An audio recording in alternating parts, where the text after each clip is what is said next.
సంగారెడ్డి జిల్లా రామచంద్రాపురం పట్టణంలో మెథోడిస్ట్ చర్చి ప్రాంగణంలో మీడియా సమావేశం నిర్వహించారు. ఈ సందర్భంగా పలువురు చర్చి పాస్టర్లు మాట్లాడుతూ పటాన్ చెరువు నియోజకవర్గంలో 50,000 వరకు క్రిస్టియన్ ప్రజలు నివసిస్తున్నారని, వీరికి చనిపోతే ముందు పెట్టడానికి స్థలమే లేదని ఆవేదన వెలిబుచ్చారు. కాంగ్రెస్ ప్రభుత్వం క్రిస్టియన్ల పట్ల మైనార్టీ రెసిడెన్షియల్ స్కూల్ కాలేజీలో అడ్మిషన్లు, చర్చిల పునర్నిర్మాణం, మహిళలకు కుట్టు మిషన్స్లు అన్న అన్ని విషయాల్లో మద్దతునిస్తూ క్రిస్టియన్ సమాజానికి అండగా నిలుస్తుందని అన్నారు. కానీ చనిపోయిన వాళ్లకు బొంద పెట్టుకోవడానికి స్థలం లేదని, మానవతా దృక్పథంతో గవర్నమెంట్ ఆలోచించి నియోజకవర్గ స్థాయిలో ప్రభుత్వ స్థలంలో క్రిస్టియన్ సమాజానికి 10 ఎకరాల స్థలం గ్రేవ్ యార్డ్ను కేటాయించాలని విజ్ఞప్తి చేశారు. రామచంద్రాపురంలో ఉన్న శ్మశాన వాటికలో కేవలం BHLకు సంబంధించిన ఎంప్లాయీస్కు మాత్రమే గ్రేవ్ యార్డ్ను వినియోగించుకోవడం, అందుబాటులో కూడా ఒకరిని పూడ్చిపెట్టిన తర్వాత మళ్లీ అదే బంధువులు తవ్వి మరొక మృతదేహాన్ని పూడ్చే దయానీయ పరిస్థితి నెలకొందని అన్నారు. ఈ విషయంపై ప్రభుత్వం నిర్ణయం తీసుకుని క్రిస్టియన్ల పట్ల అండగా ఉండాలని విజ్ఞప్తి చేశారు. పటాన్ చెరువు నియోజకవర్గం క్రైస్తవ బృందానికి, పాస్టర్స్ ఫెలోషిప్ అధ్యక్షులకి, అదేవిధంగా పాస్టర్ ప్రెసిడెంట్ ప్రశాంత్ అన్న గారికి, అదేవిధంగా మీడియా మిత్రులందరికీ ప్రత్యేకమైన ధన్యవాదాలు తెలియజేస్తుంటున్నాను. ఈ అవకాశాన్ని మా క్రైస్తవ సహోదరులకు, మా క్రైస్తవ సమాజానికి ఇచ్చినందుకు. అదేవిధంగా ఈరోజు ముఖ్యమైనటువంటి చర్చనీయాంశంగా మనం తీసుకున్నట్లయితే క్రైస్తవులకు కాంగ్రెస్ ప్రభుత్వం అనేక విధాలుగా దోహదపడుతూ మనకి ఎన్నో రకాలుగా సహకరిస్తూ మద్దతిస్తూ అనేక విషయాలలో తోడుంటుంది. అదే రీతిగా క్రైస్తవ సమాజం కూడా కాంగ్రెస్ ప్రభుత్వానికి అదే రీతిగా మద్దతు తెలియజేస్తూ కంటోన్మెంట్ ఎలక్షన్లో, లోక్సభ ఎన్నికల్లో, మున్సిపాలిటీ ఎలక్షన్స్లలో కూడా ఎంతగానో ఘన విజయం ఇస్తూ ముందుకు తీసుకొస్తుంది. అదేవిధంగా క్రైస్తవులకి చర్చెస్ పునర్నిర్మాణం కోసం కూడా కాంగ్రెస్ ప్రభుత్వం నిధులు కేటాయించింది. అదేవిధంగా క్రిస్మస్ సంబరాలు చేసుకోవడానికి కూడా నిధులు కేటాయించింది, ప్రత్యేకమైన నిధులు. వైట్ వాష్ అనే ప్రోగ్రాం ద్వారా కూడా క్రైస్తవ సంఘాలకి మన డెకరేషన్స్ కోసం కానీ సున్నాలు మనం అది చేసుకోవడానికి కూడా నిధులు కేటాయించింది. అదే కాకుండా క్రైస్తవులకు, మైనారిటీలకి స్కాలర్షిప్ 100కి పైగా స్కాలర్షిప్ను రిలీజ్ చేసింది. అదేవిధంగా మహిళలను ఎంకరేజ్ చేయడానికి కుట్టు మిషన్ ప్రోగ్రాం ద్వారా కూడా కాంగ్రెస్ ప్రభుత్వం ముందుకొచ్చింది. పాస్టర్స్కి కూడా అనేక విధాలుగా ధైర్యపరుస్తూ నిధులు కేటాయిస్తూ వారికి ఏ అవసరతలు ఉన్నా కాంగ్రెస్ ప్రభుత్వం మద్దతు తెలియజేస్తుంది. కాబట్టి ఇంకో విషయం, మనం జీవించడానికి ఇంత క్రైస్తవులకి కాంగ్రెస్ మద్దతు ఇవ్వడంతో అది దృష్టిలో ఉంచుకొని మనము చనిపోయిన తర్వాత కూడా బ్రతకడానికి ఇబ్బంది లేకుండా చూసుకుంటున్న కాంగ్రెస్ ప్రభుత్వం చనిపోయినాక కూడా మా డెడ్ బాడీ అనాథ కాకుండా, విఫలం కాకుండా, ఒక చెత్తగా కాకుండా, మేము కష్టాలు పడకుండా ఇప్పుడున్నటువంటి మా గ్రేవ్ యార్డ్ మాకు సరిపోవట్లేదు. పెట్టిన దాంట్లోనే మళ్ళీ 5 మందిని మా ఫ్యామిలీస్లన్నీ ఒకే దాంట్లో పెట్టకుండా అది వంశపారంపర్యంగా ఇచ్చే ఆస్తిలాగా ఒకటే సమాధిలో పూడ్చిపెట్టడం అది చర్చనీయ అంశమే. కాబట్టి ఈరోజు చర్చించుకోవడం జరుగుతుంది. మనకి పటాన్ చెరువు నియోజకవర్గం ఎక్కడైనా సరే మాకు 10 ఎకరాల గ్రేవ్ యార్డ్ మాకు కావాలని చెప్పేసి ఇది సరిపోవట్లేదు. కాబట్టి ఇది ఇక్కడ ఆల్రెడీ ఫుల్ అయిపోయింది.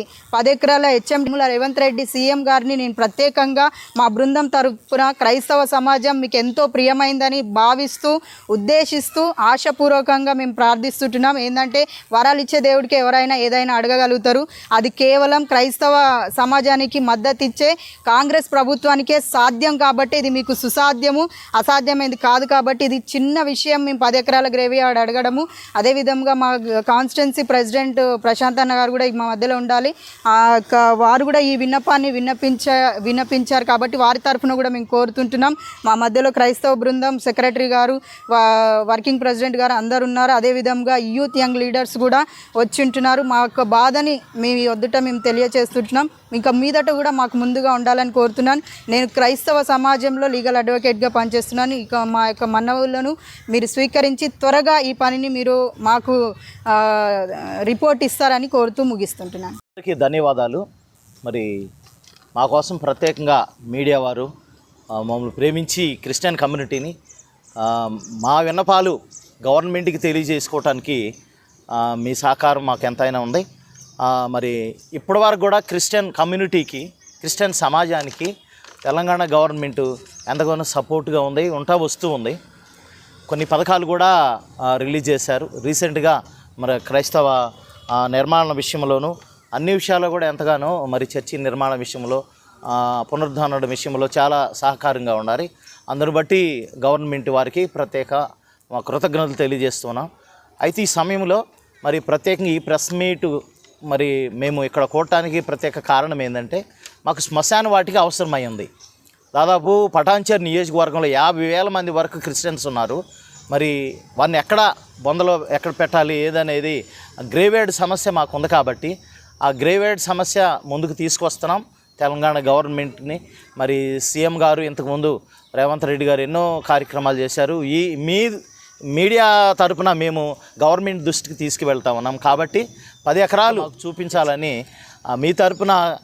మీడియా తరపున మేము గవర్నమెంట్ని కోరుతా ఉన్నాం. దయచేసి మా యందు క్రిస్టియన్ కమ్యూనిటీ యందు దయ ఉంచి మాకు 10 ఎకరాలు ఈ పటాన్చేరు నియోజకవర్గంలో కేటాయించాలని కోరుతున్నాం. మరొకసారి తెలియజేస్తున్నాం, 50,000 మంది పైనే క్రిస్టియన్ కమ్యూనిటీ ఇక్కడ ఉంది కాబట్టి దయచేసి గమనించండి. మా కొరకు మీరు ఒకసారి ఆలోచించాలని మీ తరపున గవర్నమెంట్ వారికి విన్నపం చేస్తూ ఉన్నాం. తెలంగాణ రాష్ట్రంలోని క్రైస్తవ సమాజానికి అండగా నిలిచిన కాంగ్రెస్ ప్రభుత్వానికి కూడా ధన్యవాదాలు చెల్లిస్తున్నాము. మీకు తెలిసినట్లుగా క్రైస్తవ సమాజము ఎప్పుడు కూడా కాంగ్రెస్ పార్టీకి మద్దతు ఇస్తూనే ఉంటుంది. ఇటీవల ముగిసిన అసెంబ్లీ ఎలక్షన్లో మనం చూసినాము. జూబ్లీహిల్స్లో కానీ, మన కంటోన్మెంట్లో కానీ, ఉప ఎన్నికలలో కానీ, సర్పంచ్ ఎన్నికలలో కానీ కాంగ్రెస్కి క్రైస్తవులు ఎప్పుడు కూడా మద్దతుగానే నిలుస్తూ వచ్చారు. సో కాంగ్రెస్ ప్రభుత్వం క్రైస్తవ సమాజం కోసం అనేక పథకాలు రేవంత్ రెడ్డి గారు వచ్చిన తర్వాత మాకు అనేక పథకాలు ప్రారంభించడం జరిగింది. మైనారిటీ రెసిడెన్షియల్ స్కూల్స్లో, కాలేజెస్లో అడ్మిషన్స్ కానీ ప్రతి సంవత్సరం 100 మంది క్రైస్తవ విద్యార్థులకు 20 లక్షల ఓవర్సీస్ స్కాలర్షిప్ రిలీజ్ చేయడం జరుగుతుంది. చర్చిల నిర్మాణం కోసము, రెనోవేషన్ కోసము నిధులు విడుదల చేయడం జరుగుతుంది. క్రైస్తవ మహిళలకు ఉచితంగా కొట్టు మిషన్లు, క్రిస్మస్ వేడుకలకు నిధుల కేటాయింపు, నైపుణ్య అభివృద్ధి కార్యక్రమాలు మన గవర్నమెంట్ చేస్తుంది, కాంగ్రెస్ గవర్నమెంట్. అయితే ఇప్పుడు ఈ ప్రెస్ మీట్ యొక్క కారణం ఏంటి అంటే, మనము ఎన్ని ఉన్నత చదువులు చదివినా, ఎంత బతికినా, పేదోడైనా ధనికుడైనా ఎవరైనా కూడా ఏదో ఒక రోజు ఈ లోకాన్ని విడిచి వెళ్ళాల్సిందే. సో మనం అందుకనే మేము రిప్ అని అంటే రెస్ట్ ఇన్ పీస్ అని మనం అంటాం కదా, దాని యొక్క అర్థం ఏంటంటే దేవుని సన్నిధిలో విశ్రాంతి అని. అంటే ఇంత బతికి ఒక మనిషి ఎంతో కష్టంతో ఈ లోకంలో జీవించిన మనిషి ఒక 6 అడుగుల జాగ కోసము చనిపోయినా కూడా ఇబ్బంది పడాల్సి వస్తుంది. ఈ లోకంలో ఇబ్బందులు పడుకుంటూ మళ్ళీ చనిపోయినా కూడా ఆ బొంద కోసము ఎన్నో ఇబ్బందులు పడాల్సి వస్తుంది. మా దాంట్లో ఒక్కొక్క బొంద మీద ఒక మరణం జరిగిన తర్వాత మళ్ళీ అదే ఇంట్లో ఏదైనా మరణం జరిగితే ఆ బొంద తీసేసి అది తవ్వి ఆ బొక్కలు స్కెలిటన్ అట్లనే వస్తుంది, స్కల్ అట్లనే ఉంటుంది, ఈ టీత్ అట్లనే ఉంటాయి, అయినా అట్లనే అవన్నీ తీసి మళ్ళీ ఎత్తేసి మళ్ళీ అదే తోడి దాంట్లోనే పాతిపెట్టడం జరుగుతుంది. సో ఇది ఎన్నో సంవత్సరాలుగా జరుగుతుంది. మాకు అది జరగడం చూసి ఇప్పుడు మేము కాంగ్రెస్ గవర్నమెంట్ని మేము అడగాలనుకుంటున్నాము. మాకు ఒక 10 ఎకరాల జాగా మాకు శాంక్షన్ చేయవలసిందిగా మేము కోరుచున్నాము. ఈ విషయము మేము Congress Christian minority corporation chairman Deepak జర్ గారికి ఒక లెటర్ పాస్టర్ ఫెలోషిప్ పటాన్చేరు నుంచి ఇవ్వడం జరిగింది. సో ఈ విషయమై మీరు క్రిస్టియన్ బంధువుల మీద చూసింటారు ఎప్పుడు కూడా, మేము మంచి పోరాడితిమి పరుగు ముగించితిమి అని ఉంటుంది. సో దీని యొక్క అర్థము చాలా డెప్త్ ఉంటుంది.